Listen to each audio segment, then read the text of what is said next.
जय गणेश पाहि मां जय गणेश रक्ष मां जय गणेश पाहि मां जय गणेश रक्ष मां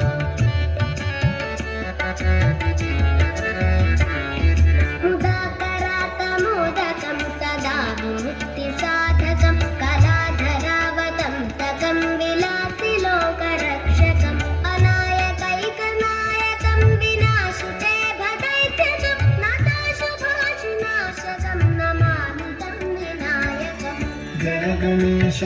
गणेश पाहि मां जय गणेश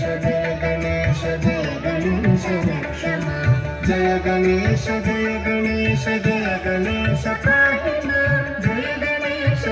गणेश रक्ष मां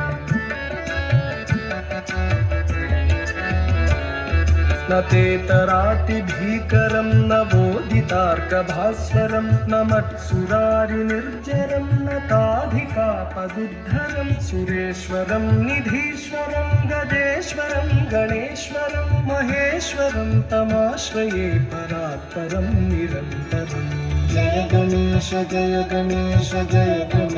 पाहि मां जय गणेश रक्ष मां जय गणेश पाहि मां जय गणेश रक्ष मां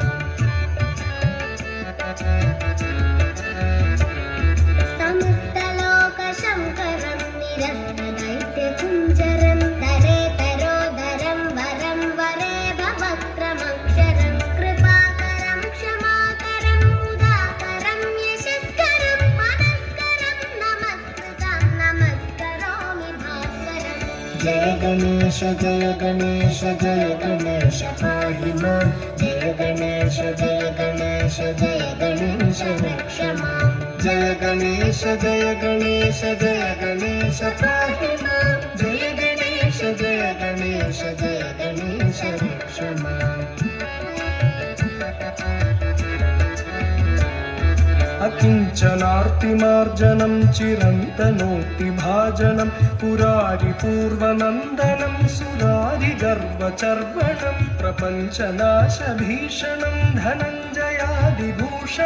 कपोलदानवारणं भजे पुराणवारणम् जय गणेश पाहि मां जय Ganesh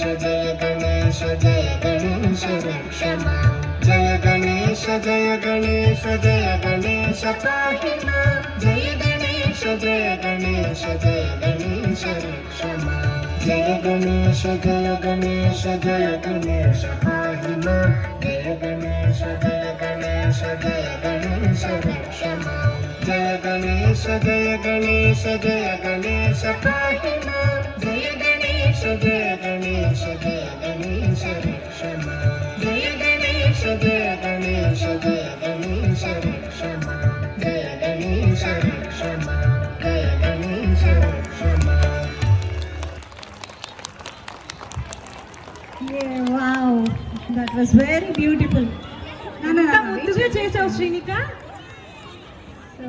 please give a big round of applause to Srinika. చాలా